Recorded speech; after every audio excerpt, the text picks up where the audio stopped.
தமிழர் தாயகம், அடுத்தது இராணுவத்தை வெளியேற்ற வேண்டும். இது ரெண்டு தான் அந்த கோரிக்கை. அவ்வாறான ஒரு ஹர்த்தாலை செய்துவிட்டு முஸ்லிம் சமூகமும் இதற்கு ஆதரவு தாருங்கள், முஸ்லிம் கட்சிகளும் ஆதரவு தாருங்கள் என்று கேட்பது சரியா என்று நான் கேட்கிறேன். துரதிருஷ்டவசமாக முஸ்லிம் காங்கிரஸ் கட்சியும் அதற்கு ஆதரவு தெரிவித்த என்பதை இந்த இடத்திலே சந்தர்ப்பத்திலே கூறிக்கொள்ள விரும்புகின்றேன். இங்கு வட்டக்கலை சொன்னது போல, டிப்யூட்டி மினிஸ்டர் சொன்னது போல, உங்களோட உம்மா மற்றவங்க உம்மா சும்மா, அப்படியான ஒரு நிலையில் இருந்து நாங்கள் விடுபட வேண்டும். முஸ்லிம் சமூகம் இந்த நாட்டை பிரிக்குமாறு எந்த ஒரு காலகட்டத்திலும் கேட்டதல்ல, அல்லது போராடவும் இல்லை. ஆனால் யுத்தத்தால் நாங்கள் பாதிக்கப்பட்டோம். காத்தாங்குடியிலே பள்ளியிலே தொழும்போது சுடப்பட்டார்கள். ஹஜ்ஜிலே இருந்து வருகின்ற பொழுது இன்னும் மையத்துக்கள் எங்கே புதைக்கப்பட்டது என்று தெரியாமல் தடுமா வேதனையில் இருந்த குடும்பங்கள் இருக்கிறது. அதே போல செம்மணியிலே செய்த அநியாயம் அது யார் செய்தாலும் அதற்கு தண்டனை கொடுக்க வேண்டும். அந்த குடும்பங்களும் கஷ்டத்திலே, துன்பத்திலே, வேதனையிலே தான் இருப்பார்கள். இங்கு வட்டக்கலை சொன்னது போல, டிப்யூட்டி மினிஸ்டர் சொன்னது போல, உங்களோட உம்மா மற்றவங்க உம்மா சும்மா, அப்படியான ஒரு நிலையில் இருந்து நாங்கள் விடுபட வேண்டும். எல்லோரும் நாங்கள் புத்தியாக சிந்தித்து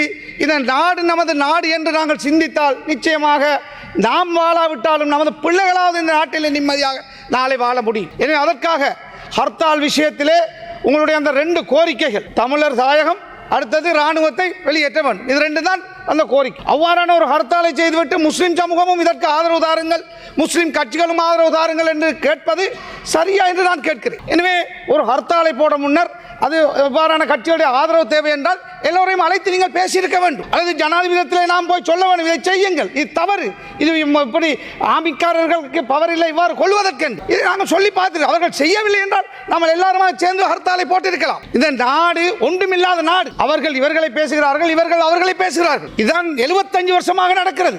இந்த 10 மாதம் இதுதான் நடக்கிறது.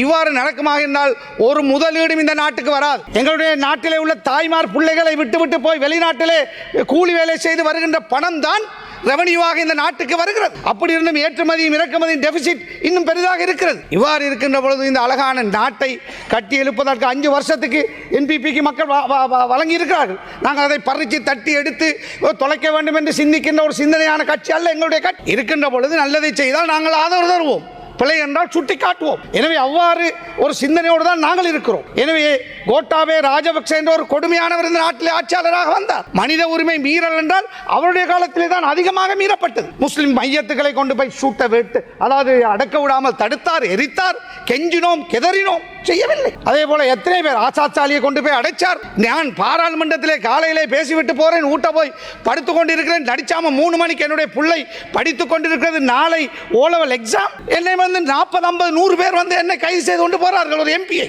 எது? பயங்கரவாத தடுப்பு சட்டம். இப்பொழுது நான் நிதாஸ் அந்த கேஸில் இப்படியான ஒரு கொடுமைக்காரன் கோட்டாபே. அவர் மகர பள்ளிவாசல் இழுத்து மூடினார்.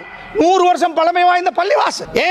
ஏன் மூடினார்? சஹரான குண்டு வெடிப்புக்கு மகர பள்ளிவாசல் ஏன் மூடணும்? அதுக்கு இதுக்கு என்ன சம்பந்தம்? இப்பொழுது ஆபீசர்மார் சொல்றார்கள், பிரிசன் ஆபீசர்மார், என்னுடைய ஜஸ்டிஸ் மினிஸ்டர் நல்ல மனுஷன், ஆனால் அவருக்கு எழுதி கொடுக்கத்தான் அவர் வந்து வாசிக்கிறார். என்ன சொல்றார்கள்? இது அங்குள்ள 100 வருஷமாக பிரச்சனை இருக்கவில்லை, சஹரான் குண்டு வச்ச பிறகு அந்த பள்ளிவாசல் அங்கு பிரச்சனையாம்.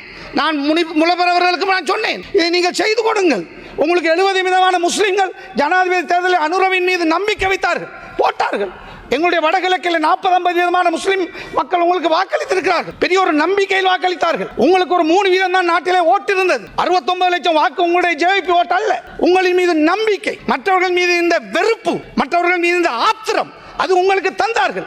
அதை நீங்கள் பாதுகாப்பதாக இருந்தால் எங்கள் நாங்கள் தவறு செய்தால் தண்டியுங்கள். எல்லா வழக்கிலும் நான் நிதாஸ் பஸ்ஸிலே அகதிகளை கொண்டு போனேன் என்று என்னை கொண்டு போய் 4-5 மாதம் அடைச்சார். யாரு?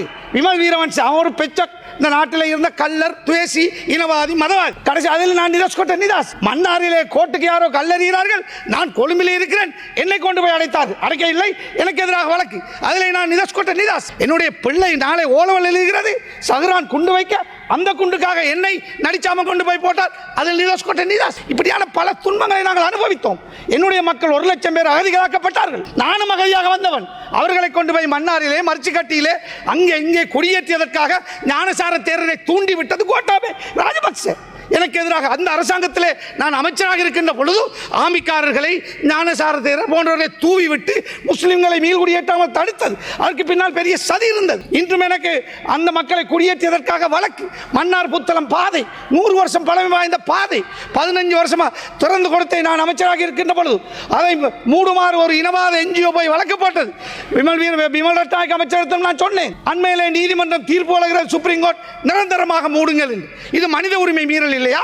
100 வருஷம் பழமை வாய்ந்த பள்ளிவாசல் மகரையில் இருந்தது, அதாவது மூடி வைப்பது, தொழுவதற்கு 300 குடும்பம் இடம் இல்லாமல் நடுரோட்டிலே தவிக்கிறார்கள், அது மனித உரிமை மீறல் இல்லையா? இதெல்லாம் மனித உரிமை மீறல்கள். நான் அமைச்சராக இருக்கின்ற பொழுது 6 பள்ளிக்கூடத்தை கட்டினேன். கோட்டாபே வந்து அறகுறையாக இருந்த பள்ளிக்கூடத்தை நிப்பாட்டினார். இந்த அரச பணம் அந்த கட்டணங்களை கட்ட முடியாமல் இருக்கிறது. கோட்டாபே வந்து நிறுத்தினார். அதே போல சிலாவத்துறையிலே ஒரு கலாச்சார மண்டபத்தை கட்டினேன். அதே போல மன்னாரிலே இன்னும் ஒரு கட்டடத்தை எல்லாம் அறகுறையாக நிற்கிறது. ஏன் ரிஷாட் பதுருதீன் கட்டினார் என்பதற்காக கோட்டாபே சதி செய்தார்.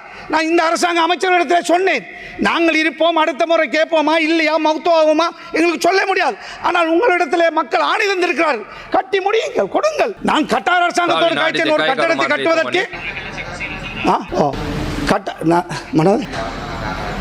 කවුද මාමද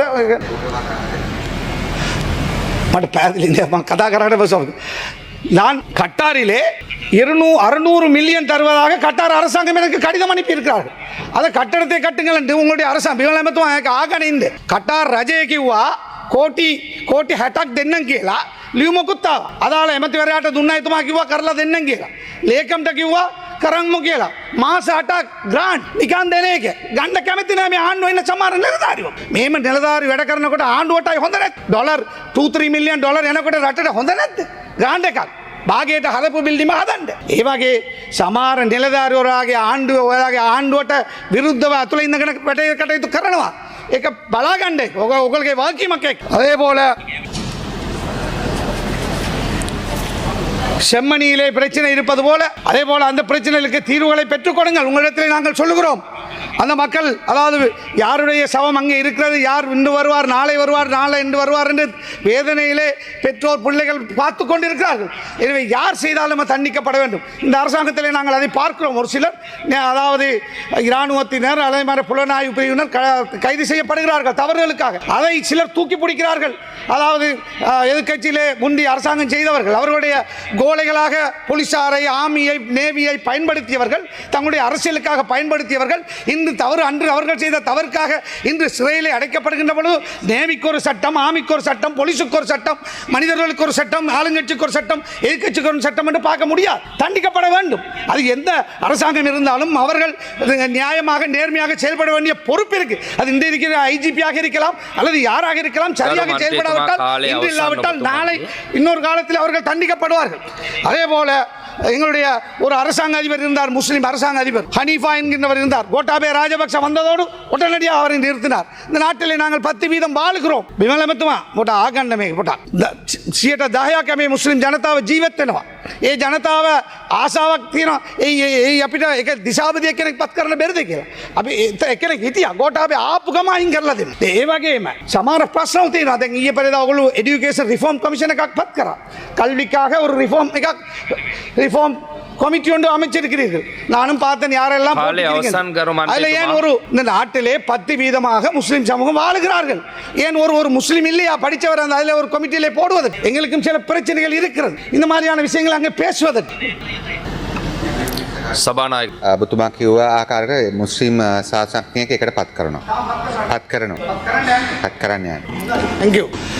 அதே போல் உங்களுடைய அரசாங்கத்தில் நான் வேண்டிக் கொள்வது, தயவு செய்து நீங்கள் அதாவது இப்படியான கமிட்டிகளை போடுகின்ற பொழுது, டாஸ்க் ஃபோர்ஸ்களை போடுகின்ற பொழுது எல்லா இனத்தவர்களையும் மதத்தவர்களின் கல்விமான்களை அரசியலுக்கு அப்பால் போடுங்கள். நல்லதை செய்யுங்கள். நாங்கள் எங்களுடைய பூரண ஆதரவை தருகிறோம். இந்த நாடு முன்னேற வேண்டும். நாங்கள் வாழ்ந்தது போதும். எமது பிள்ளைகள் இந்த நாட்டிலே வாழ வேண்டும். இந்த நாட்டுக்கு முதலீடு வர வேண்டும். இந்த நாட்டிலே பிரச்சனை இருக்கிறது என்று காட்டிக்கொண்டே இருப்போமாக இருந்தால் இந்த நாட்டுக்கு இன்வெஸ்ட்மெண்ட் வராது. இந்த நாடு முன்னேறாது. எங்கள்கிட்ட எண்ணெய் இல்லை, கேஸ் இல்லை, தங்கம் இல்லை, வேறு வேறு எங்களுடைய பெரிய மினரல் இல்லை. ஆனால் இந்த நாட்டிலே ஆக குறைஞ்சது நாங்கள் இன ஒற்றுமை, மத ஒற்றுமை, பாதுகாப்பு, ஜஸ்டிஸ், பீஸ் இருக்கிறது என்றால் ஆக டூரிஸ்டாவது வருவார்கள், இன்வெஸ்ட்மெண்ட் வரும். நீதிமன்றம் சரியாக இருந்தால் டூரிஸ்ட் நம்பி வருவார்கள், இன்வெஸ்ட்மெண்ட் வரும். எனவே அதற்காக எல்லோரும் சேர்ந்து நாங்கள் இது நாடு என்ற பார்வையிலே போக வேண்டும். யார் மனித உரிமைகளை மீறினார்களோ அது எந்த அரசாங்கமா, எந்த இனமா, எந்த மதமா என்று இல்லாமல் நீங்கள் சரியான முறையில் அதற்கு நடவடிக்கைகள் எடுங்கள் என்று அன்பாக வேண்டி விடைபெறுகிறேன். நன்றி. வீடியோக்களை மிஸ் பண்ணாமல் பார்க்க இன்றே ஷார்ட் நியூஸ் யூடியூப் சேனலை சப்ஸ்கிரைப் பண்ணுங்கள்.